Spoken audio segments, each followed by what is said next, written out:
High Chancellor Vextar stared at the holographic display floating above his command table. The blue light made his scaled face look even more grim than usual. 3 weeks had passed since the impossible happened. 3 weeks since a primitive species from some backwater planet had destroyed his greatest fleet. The Zephyrian Empire had ruled the outer galaxy for 2,000 years. Their ships were the most advanced. Their weapons were the most powerful. Their armies were unstoppable. Until they met the humans. "Tell me again," Vextar said to his military advisor. General Thokran stood at attention, his battle scars visible under the harsh light. "How many ships did these humans use?" 12, High Chancellor, Thokran replied. His voice was steady, but his eyes showed confusion. "Our fleet had 800 vessels. The humans had 12. Vextar closed his eyes. 800 ships. The pride of the Zephyrian military. Ships that had conquered 43 star systems. All destroyed or captured by 12 human vessels. "And their tactics?" Vextar asked. "Strange, sir. They seemed surprised to see us. The first transmission we intercepted was asking if we were lost." Thokran paused. "They offered to help us find our way home." A junior officer approached the table. His hands shook as he held a data pad. "High Chancellor, we have new intelligence from our surviving ships." Vextar looked up. "What intelligence?" "The human communications, sir. We recorded everything before the battle." The officer swallowed hard. "The translations are complete. Show me." The hologram changed. Now it showed text in Zephyrian script. Vextar read the first message, and his blood went cold. "Patrol Group 7 to home base. We found some ships out here. They look angry. Should we call the real Navy?" 7. Patrol Group 7. Not a battle fleet. Not an invasion force. A patrol group. The next message made things worse. "Home base to Patrol 7. Handle it yourselves. The main fleets are busy with training exercises." Vextar read the words 3 times. Training exercises. The humans had other fleets. Bigger fleets. And they were busy with training. "There is more, High Chancellor," the officer said quietly. "After the battle, the human commander sent this message to his superiors." The text appeared. "Patrol 7 to home base. Small skirmish with unknown aliens. No damage to our ships. Aliens had primitive weapons but good spirit. Recommend diplomatic contact. End of report." The room went silent. General Thokran stepped forward. "A small skirmish? They destroyed our greatest fleet and called it a small skirmish?" Vextar stood up slowly. His legs felt weak. The officer looked down at his datapad. The human admiral asked permission to return to patrol duties. He was told to wait for the cleanup crew. "Cleanup crew?" "Yes, sir. Apparently, humans send special ships to collect battle debris. They said it was bad for space traffic." Another officer burst into the room. "High Chancellor! Urgent report from our spy networks." Vextar turned. "What now?" "Human ship movements, sir. Our scouts have detected massive activity in their space." The new officer was breathing hard. "We count over 2,000 ships in just one star system." 2,000? General Thokran stepped forward. "Are you certain?" "Yes, sir. And that is just what we can see. Our scouts report at least 12 major shipyards. Each one is building hundreds of vessels." Vextar sat back down. His mind struggled to process this information. The humans had not sent their military to destroy his fleet. They had sent a patrol group. A small patrol group that was bored and looking for something to do. "Sir," another voice called. It was his intelligence chief, Commander Ziltok. "We have intercepted more human communications. More bad news?" "I am afraid so, sir. The humans are discussing what to do about us." Ziltok activated his own hologram. They are debating whether to send a diplomatic mission or simply ignore us. Ignore us?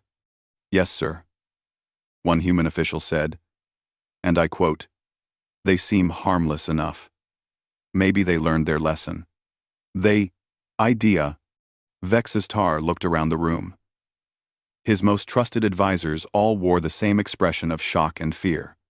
The Zephyrian Empire, terror of the outer galaxy, was considered harmless by these humans.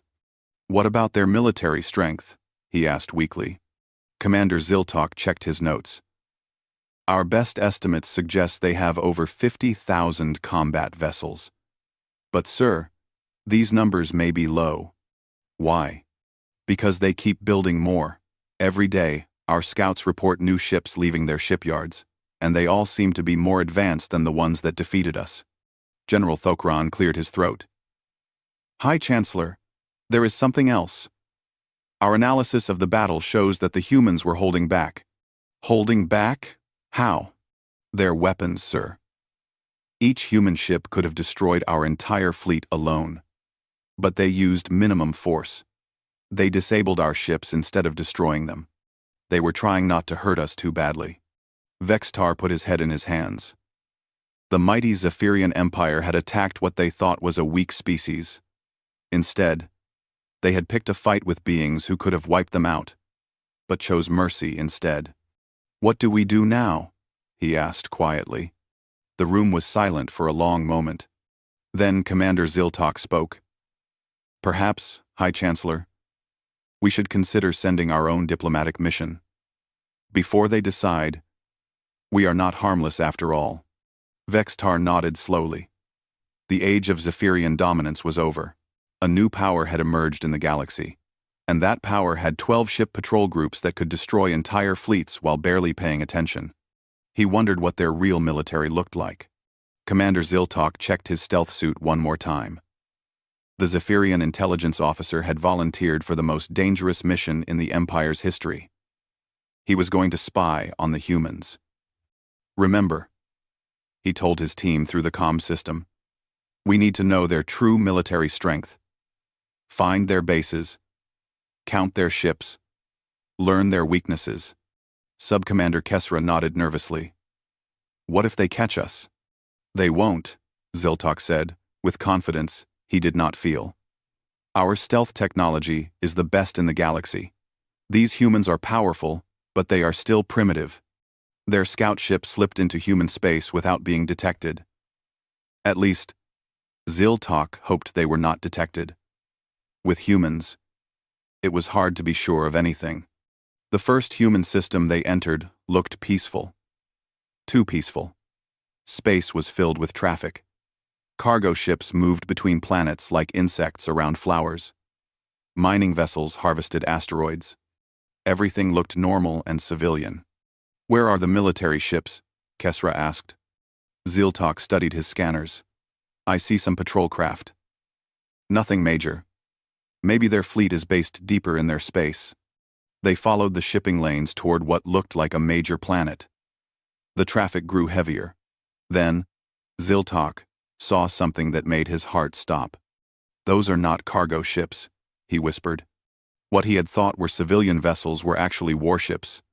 Huge warships. Each one was larger than a Zephyrian battlecruiser, and they were everywhere. Hundreds of them, moving casually through space like they owned it. Sir, Kesra pointed at his screen.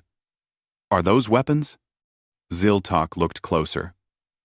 The cargo containers on the ships were actually missile launchers.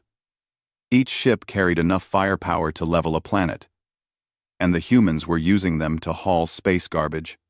New orders, Ziltok said quietly. We need to find their actual military bases. They spent 2 days searching. Every system they entered was the same. Massive ships everywhere, all pretending to be civilian vessels. The humans had turned their entire civilization into a war machine. On the 3rd day, they found something worse. Commander, Kesra called urgently, you need to see this. Ziltok looked at the scanner display and felt sick.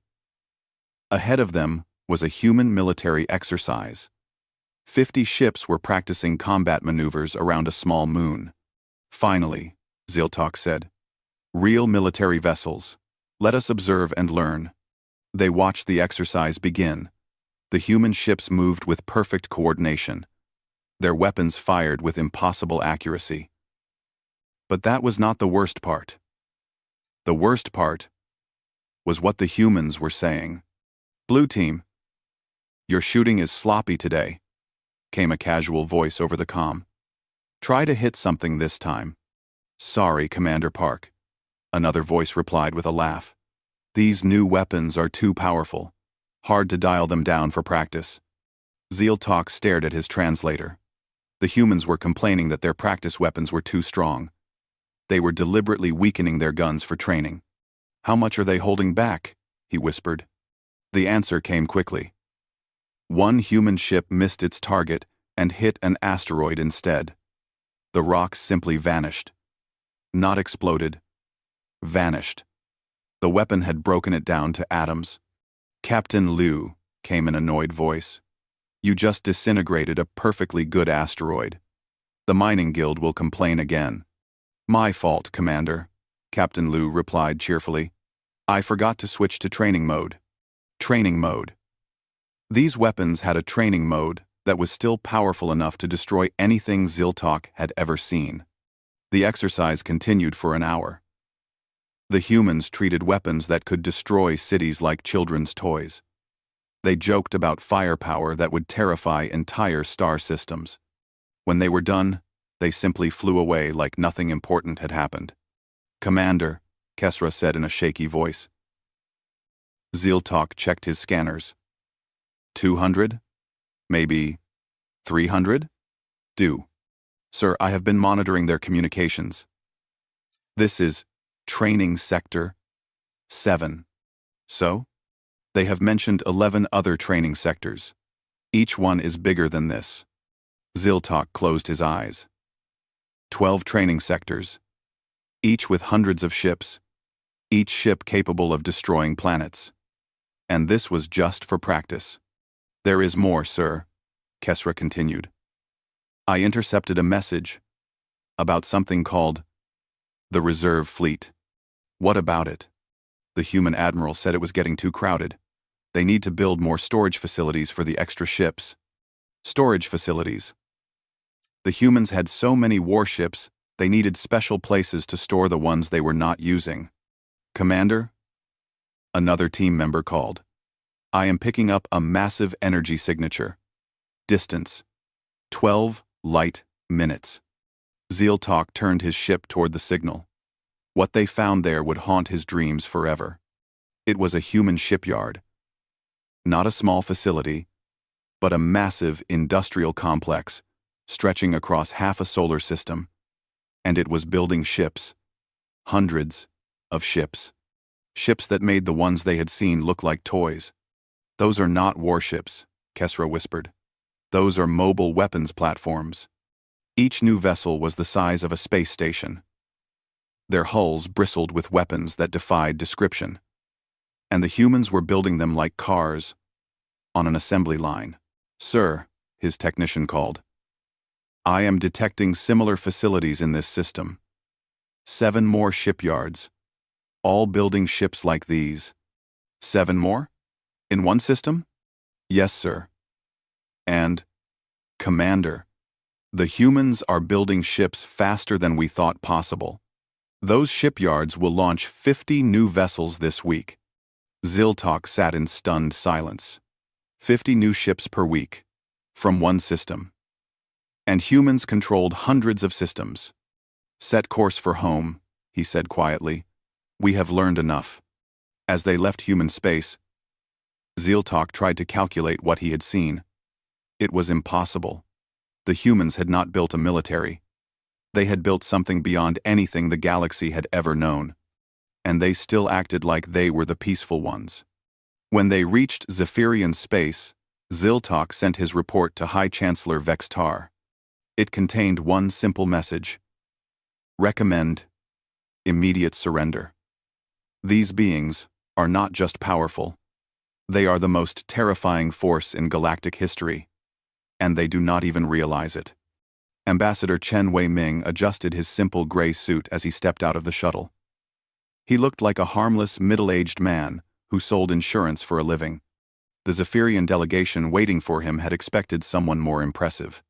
High Chancellor Vextar studied the human ambassador with growing confusion. This ordinary-looking person represented the most powerful military force in the galaxy? Where was his armor? His weapons? His guards? "Welcome to Zephyr Prime," Vextar said formally. "I am High Chancellor of the Zephyrian Empire." Chen smiled politely and bowed slightly. "Thank you for agreeing to meet. I am Chen Wei-ming. I speak for Earth and her allies." Allies? Vextar made a mental note. The humans had allies already. "Please, follow me to the council chamber," Vextar said. He gestured toward the massive doors of his palace. "We have much to discuss." As they walked, Chen looked around with genuine interest. "Beautiful architecture," he said. "Very impressive. How old is this building?" 800 years, Vextar replied proudly. "Built to show the eternal strength of our empire." "Eternal," Chen repeated thoughtfully. "That's a long time. Things change so quickly these days." Something in his tone made Vextar uncomfortable. They entered the council chamber, where General Thokran and Trade Minister Yoktel waited. Chen took his seat across from them, still looking like he was here to discuss insurance policies. "Now then," Vextar began, "let us address the recent misunderstanding between our peoples." Chen nodded. "Yes. That unfortunate incident with your fleet. I hope your people recovered safely?" "I hope your people recovered safely. Most of them, yes. Thanks to your people's restraint." "Well, there was no need for unnecessary violence," Chen said mildly. "Your ships were clearly lost. Happens to everyone sometimes." Vextar blinked. Lost? The pride of the Zephyrian military had been lost? "Perhaps we should discuss terms," General Thokran interjected. "Our empire is vast and powerful. We control 43 star systems." Chen pulled out a small tablet and touched the screen. 41 systems, actually. You lost 2 more last week to local rebellions." The room went silent. Thokran leaned forward. "How do you know about that?" "Those reports are classified." Chen looked up from his tablet with mild surprise. "Oh, we keep track of what happens in the neighborhood. Helps prevent misunderstandings like the one we just had." Vextar felt cold sweat on his scales. "What kind of tracking?" "Nothing invasive," Chen assured him. "We just monitor communications, ship movements, military deployments, standard security measures. We learned early that it's better to know what's happening before problems start." Trade Minister Yoktel spoke up nervously. "You monitor our communications? All of them?" "Not all," Chen said. "Just military and government channels, and shipping manifests, and economic data. The usual things." He paused. "Oh, and we track all your ship movements, of course. Can't be too careful." General Thokran slammed his fist on the table. "That is an act of war, spying on a sovereign empire." Chen looked genuinely confused. "Spying? No. This is just basic security monitoring. Every civilization does this, right?" He tilted his head. "You don't monitor your neighbors?" "We." Thokran started, then stopped. The Zephyrian Empire did spy on other species, but they had never suspected anyone was doing it to them. "Anyway," Chen continued cheerfully, "let's discuss the situation. You attacked our patrol group, which was regrettable. But we understand it was probably a mistake. Vextar tried to regain control. Our empire spans hundreds of light years. We command millions of soldiers. We are not some minor power to be dismissed." Chen nodded politely. "Of course not. Your empire is quite impressive. Or rather, it was." He touched his tablet again. "According to our most recent intelligence, You're down to about 38 systems now. 3 more rebellions started yesterday. Impossible, Vextar whispered. Oh yes, Chen said, consulting his tablet. The Corvin system declared independence this morning. The Felix worlds are in open revolt, and the Theta sector just stopped answering your messages entirely. He looked up. We should probably discuss terms quickly before you lose any more territory. General Thokran stood up angrily. You are behind these rebellions. You are destroying our empire. Chen looked shocked. Us? No. We would never interfere in internal politics. These are your people, choosing freedom. We, just, keep track of when it happens. Trade Minister Yoctel leaned forward desperately. What do you want? What are your terms? Chen set down his tablet and became serious for the first time. We want peace. Complete withdrawal from human space. No more attacks on anyone.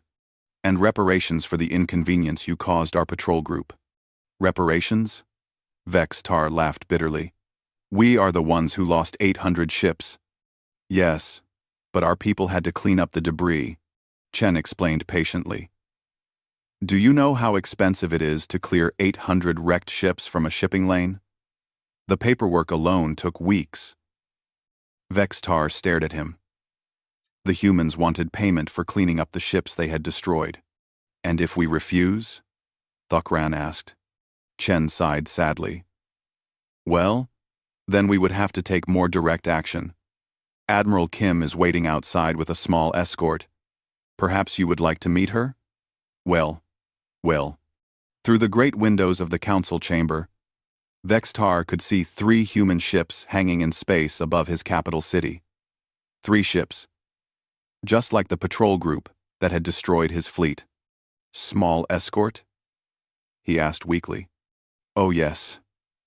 Just Admiral Kim's personal guard. She insisted on coming, even though I told her this was a diplomatic meeting. Chen smiled. She's very protective of our negotiating teams. General Thokran checked his battle computers. What he saw made his blood freeze. Each of those 3 ships was more powerful than anything in the Zephyrian military. And this was just the Admiral's personal escort. Chen noticed their expressions. Don't worry. Admiral Kim has strict orders not to do anything unless you attack us first. We're very committed to peaceful solutions. The words hung in the air like a threat disguised as reassurance. Vextar realized that his empire was finished. Not destroyed in battle, but simply made irrelevant by being so far beyond them that they could dictate terms while apologizing for the inconvenience. We accept your terms, he said quietly. Chen smiled and stood up. Excellent. I'll have the paperwork ready by tomorrow. Oh, and Chancellor? You might want to start thinking about a new form of government. Empires are so old-fashioned these days. High Chancellor Vextar stood on the bridge of his flagship, watching 50,000 ships prepare for battle. It was the largest fleet in Zephyrian history. Every vessel the Empire could gather. Their ultimate weapon against the human threat. This will show them, he muttered to General Thokran. They may be advanced, but they cannot face our entire military at once. Thokran nodded, though he looked worried. They prefer them because they are weak. Vextar slammed his fist on the command console. No species can be that powerful and that peaceful. It makes no sense. The Zephyrian fleet moved through hyperspace toward the human border. Intelligence reports showed only light human patrols in the target sector. Nothing that could stop 50,000 warships. Dropping out of hyperspace in 10 seconds, the navigator announced. Vextar smiled. Soon the galaxy would see that the Zephyrian Empire still had teeth. The fleet emerged from hyperspace in perfect formation. 50,000 ships spread across space like a metal storm. Vextar looked at the tactical display and felt confident for the first time in weeks. Then the human ships appeared. They came out of nowhere. One moment space was empty except for the Zephyrian fleet. The next moment it was filled with human vessels. Not dozens. Not hundreds. Thousands upon thousands of ships materialized around the Zephyrians, like ghosts becoming solid. "Sir," the sensor officer said in a shaky voice, "I count 200,000 human vessels. 200,000. 4 times the size of the Zephyrian fleet. And they had appeared without warning, surrounding the Empire's greatest military force, like it was a child's toy." "How is that possible?" Vextar whispered. General Thokran checked his instruments.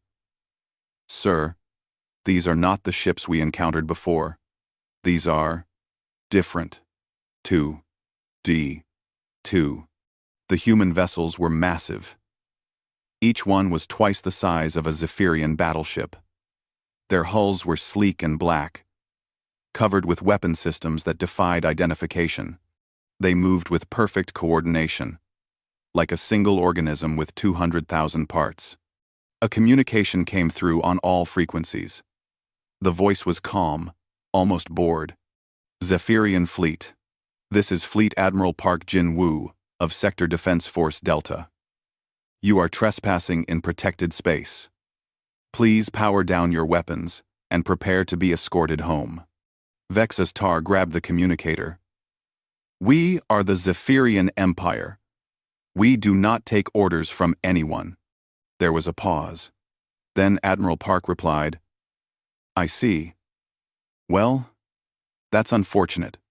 Stand by." The human fleet began to move. Not attacking, just positioning themselves. Each movement was precise and calculated. Within minutes, every Zephyrian ship was targeted by at least 4 human vessels.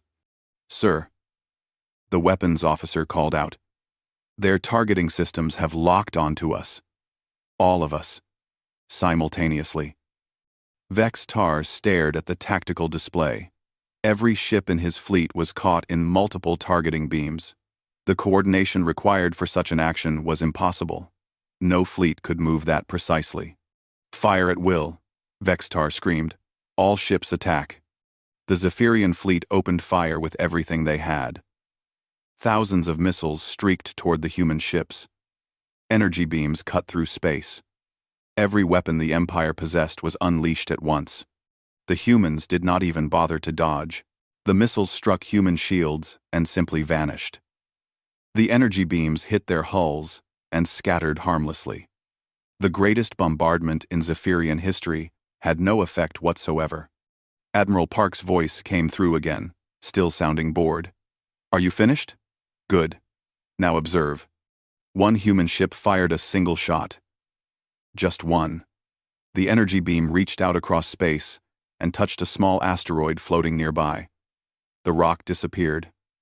Not destroyed, not broken apart, simply gone, as if it had never existed. "That was our lowest power setting," Admiral Park explained conversationally. "Each of our vessels carries approximately 4,000 weapons of that type. We also have larger ones for special occasions." Vex Tar felt his legs give out. He sank into his command chair, staring at the display. Each human ship could erase his entire fleet with a single volley. And there were 200,000 of them. "Surrender," General Thokran whispered. "Zephyrian Fleet," Admiral Park continued. "You will now power down all weapons and engines. Any ship that fails to comply will be disabled. Any ship that continues to resist will be destroyed. You have 30 seconds. Vex Tar reached for the fleet communication system with trembling hands. "All ships, power down immediately. Surrender to human forces." 10. The order went out across the fleet. Within moments, 50,000 Zephyrian ships went dark. The greatest military force in their history had surrendered without landing a single blow. A human shuttle approached Vex Tar's flagship. Admiral Park himself came aboard, escorted by 2 humans in simple uniforms. He was a small, quiet man who looked like a teacher or librarian. "Chancellor Vex Tar," Park said politely as he entered the bridge, "I am sorry this was necessary. We had hoped you would accept Ambassador Chen's terms. Your fleet, Vextar said weakly. 200,000 ships. Where did they come from? Park looked genuinely surprised. Fleet? Oh, this is not a fleet. This is Sector Defense Force Delta. We have 12 such forces, plus the Strategic Reserve. 12? Yes. We keep them stationed around human space for routine patrol duties. Sector Defense Force Alpha is actually larger than Delta, but they were busy with training exercises. Vextar stared at him. Training exercises? You have larger forces doing training exercises? Well, yes. How else would our crews stay sharp? Park checked a small device on his wrist. Speaking of which, I need to get these ships back to their patrol routes. We have a schedule to maintain. General Thokran stepped forward. Admiral, how many ships does humanity possess? Park thought for a moment. Active vessels? Perhaps 2 million. But we are always building more. Space is dangerous, and we like to be prepared. 2 million ships. The number was beyond comprehension. The Zephyrian Empire had struggled to build 50,000 vessels over centuries. The humans had built 2 million and were still adding more. Why? Vextar asked. Why do you need so many ships? Park looked confused by the question. Why? For defense, of course. There are dangerous things out there. Aggressive species. Natural disasters. Rogue planets. We learned long ago that it is better to be overprepared than underprepared. But you could conquer the entire galaxy with such a force. Conquer? Park shook his head. We do not want to conquer anyone. We just want to be safe. And now that we have met you, we want to make sure you are safe too. He gestured toward the human fleet surrounding them. These ships will escort you home. We will help you rebuild your government. Create something more stable and peaceful. The galaxy is big enough for everyone, but only if everyone behaves. Vextar looked out at the human ships. Dark and silent. They waited with infinite patience. 200,000 vessels that could destroy star systems, commanded by a man who spoke of safety and peace. What have we done? He whispered. Admiral Park heard him and smiled sadly. You picked a fight with the wrong neighbors, Chancellor. But do not worry. We are very good at helping people recover from their mistakes. 6 months later, former High Chancellor Vextar stood in what had once been his throne room. Now it was a simple office where he worked as the elected leader of the Zephyrian Republic. The change still felt strange, but he was learning to accept it. A gentle knock came at his door. Ambassador Chen Wai-Ming entered, carrying a steaming cup of something that smelled wonderful. A blend from Earth that I think you might enjoy. Vextar accepted the cup gratefully. In the months since humanity had taken charge of galactic affairs, he had grown to appreciate their small kindnesses. Thank you, Ambassador. Please, sit. Chen settled into a chair across from Vextar's desk. Through the window, they could see the construction crews working on the new city center. Human engineering teams worked alongside Zephyrian workers, building schools and hospitals where military bases had once stood. The Galactic Cooperation Council meeting is next week, Chen said. Are you prepared for your speech? Vextar nodded. I have been practicing. It is still difficult to believe that 47 different species want to hear what I have to say. 49 now, Chen corrected gently. The Altarians and the Centauri Union both requested membership yesterday. They want the protection and prosperity that comes with human oversight. Protection and prosperity. 6 months ago, those words would have made Vextar angry. Now he understood their true meaning.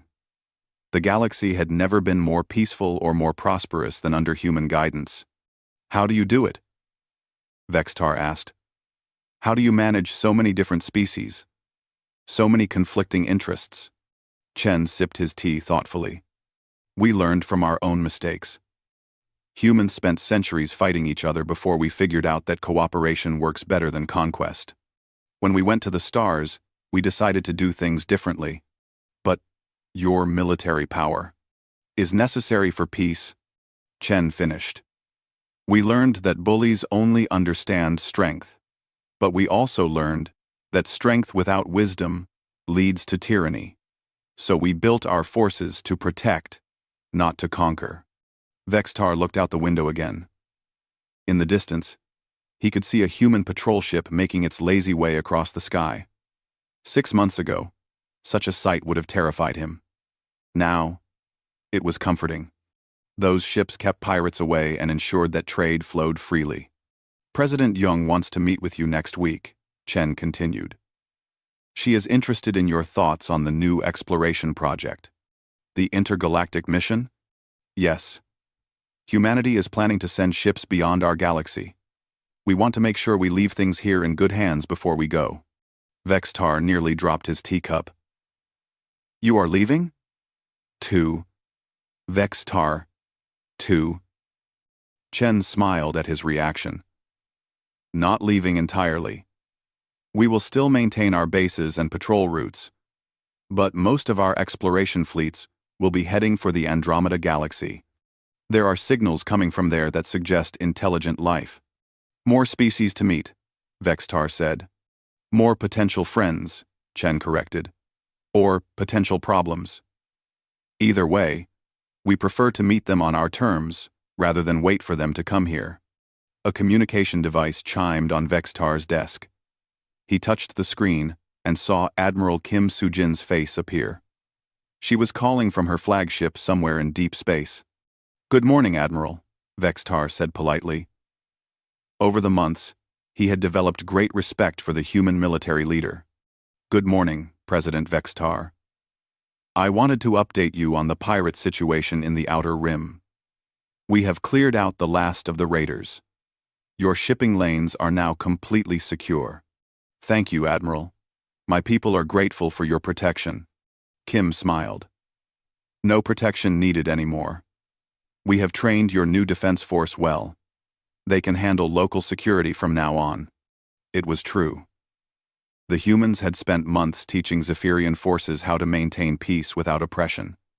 The lessons had been difficult for a military raised on conquest, but the results spoke for themselves. Any word from the exploration fleets? Chen asked Admiral Kim. They launched this morning. 2,000 ships heading for Andromeda. Captain Liu Mingho is leading the advanced scouts. Kim paused. He is excited about the possibility of making new friends. Vextar shook his head in wonder. 2,000 ships. More firepower than most galactic empires could dream of. And the humans were using it to make friends with strangers in another galaxy. After Admiral Kim ended the call, Vextar turned to Chen. What if you find hostile species in Andromeda? What if they are like we were? Tuar. I wasn't. Tuar. Chen's expression grew serious.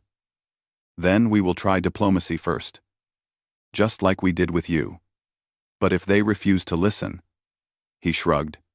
We have learned that peace sometimes requires strength. And if they are more advanced than you? Chen laughed. Then we will learn from them. One of humanity's greatest strengths is our ability to adapt. If we meet someone smarter or stronger than us, we will figure out how to work with them. Chen laughed. It was of humanity's greatest strength. The office door opened, and President Jungmin Seo herself walked in. Vextar started to stand, but she waved him back down. Please, stay seated. I wanted to speak with you personally before the council meeting. Jung settled into another chair and accepted a cup of tea from Chen. What can I do for you, President Jung? Vextar asked. I want to offer you something, Jung said. A chance to help explore Andromeda. Vextar blinked. Me? Your people. The Zephyrian Republic has proven itself to be reliable and peaceful. We would like to include some of your ships in the exploration fleet. But we do not have the technology.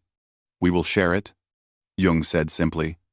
Along with training and support, your people know what it is like to meet humans for the first time. That experience could be valuable when we encounter new species. Vextar felt tears forming in his eyes.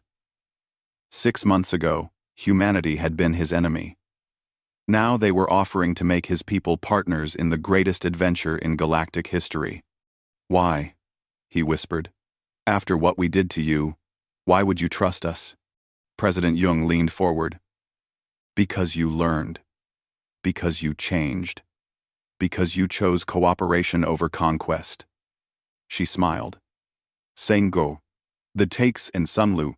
She smiled. "Besides, the galaxy is safer when former enemies become friends." Chen stood up.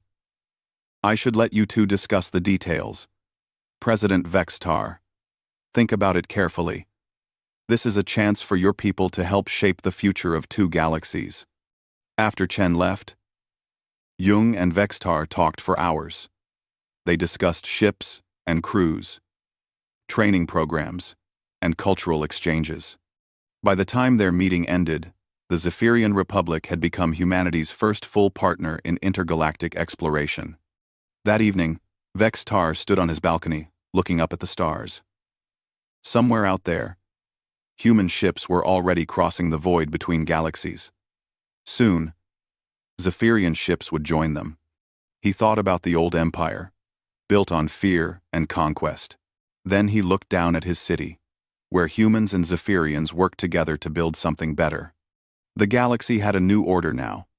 Not an empire built on strength, but a community built on trust.